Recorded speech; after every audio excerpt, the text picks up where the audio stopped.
Hello and welcome to the Calmcast, a time to feel calm and think clearly. I'm Claire Downham, the Queen of Calm, a transformational life coach. I was a burnt out head teacher who finally made the journey to calm after years of trying, and I want to prevent you from having to do the same. The Calmcast is a series of short explorations, gently guiding you back to your natural state, which is calm and clarity. Just listen like you would listen to music, with an open mind and curiosity. There's nothing else to do.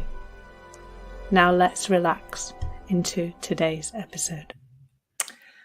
So today I'm talking about moods and I've had an interesting experience of my own mood already this morning. Just noticing that I'm feeling a little bit edgy is probably the best word.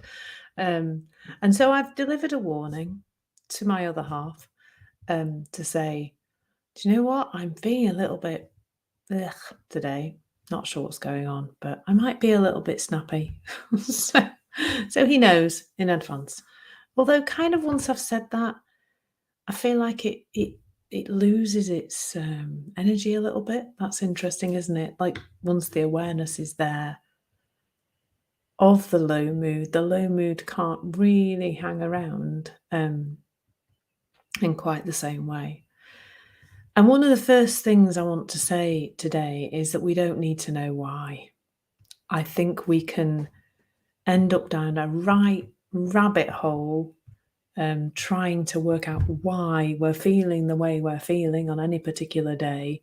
Sometimes we just feel a little bit off. And I often joke as a woman that it's a cycle personally, or it's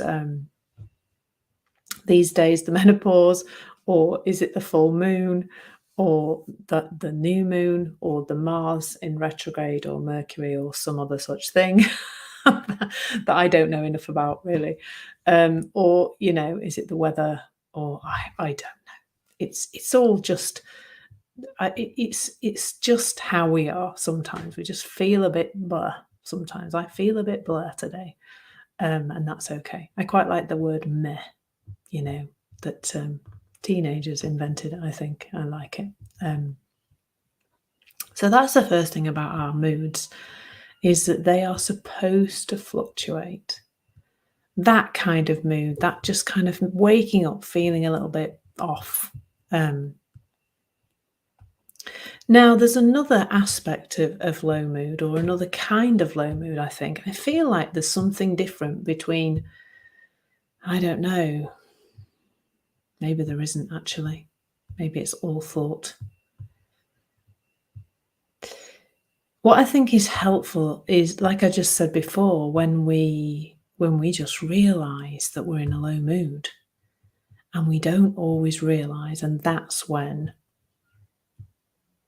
there can be a little bit of a problem, can't there? Because if we act from a low mood, if we speak from a low mood, if we communicate from a low mood, if we try to sort something out with our other half or a colleague or something from a low mood, that tends to go pear-shaped, doesn't it? It tends to go badly. And we don't always realise till afterwards that it's gone badly because of the low mood that we're in. And I think when we act from a low mood, it's just like we're momentarily confused, because we think the low mood is letting us know about the thing in the world that we then direct our attention to and maybe say something about, or say something to, or whatever, the person or the circumstance we try and change. And that's why we act, don't we, from that low mood place, because we don't know what the low mood is.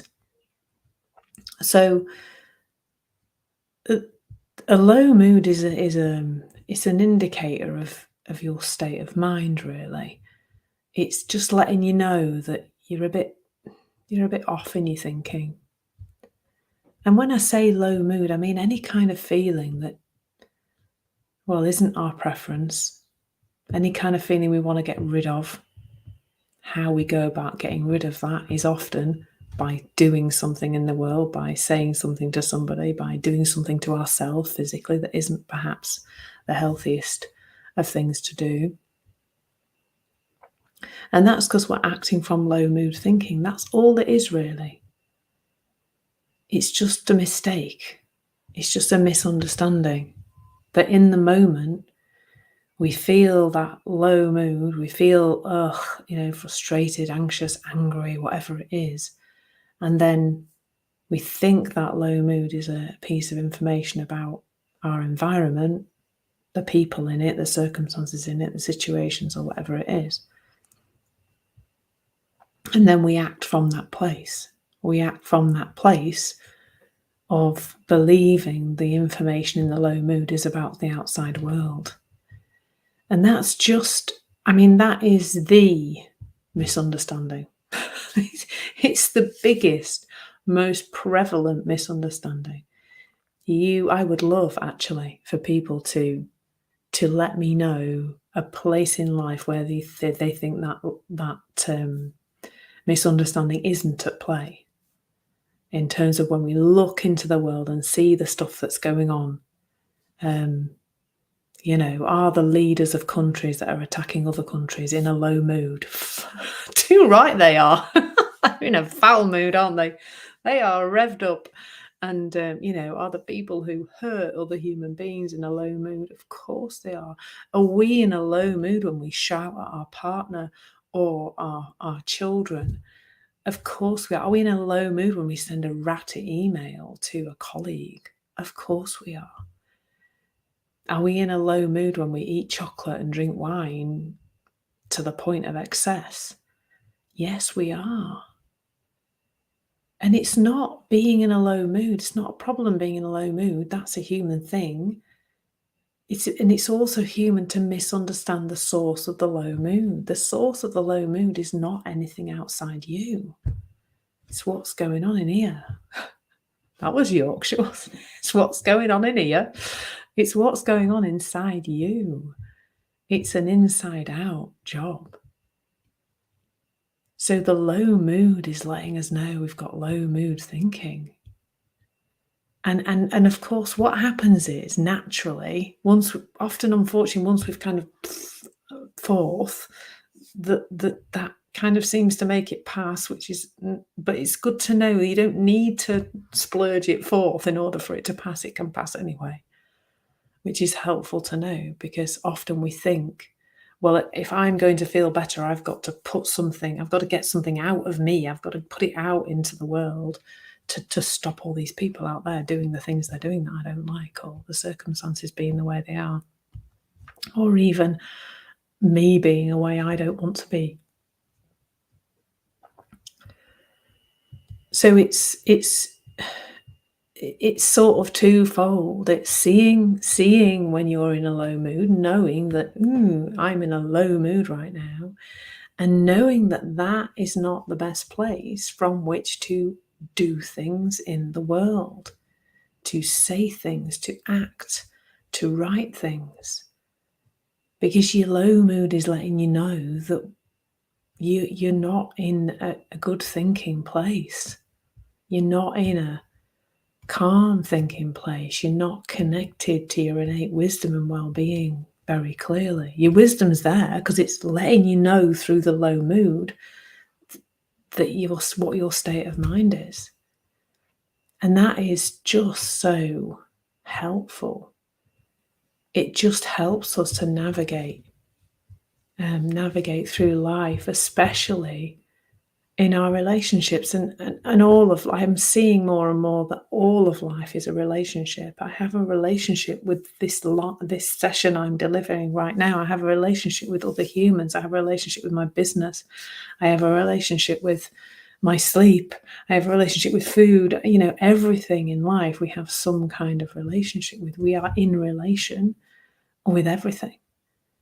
And knowing where our moods are, having an awareness and not a criticism of our moods, not, oh, I shouldn't be feeling like this, none of that, just an awareness of our mood is so helpful, especially when we know we're in a mood and we know what that mood is telling us, that the mood is telling us about our state of mind.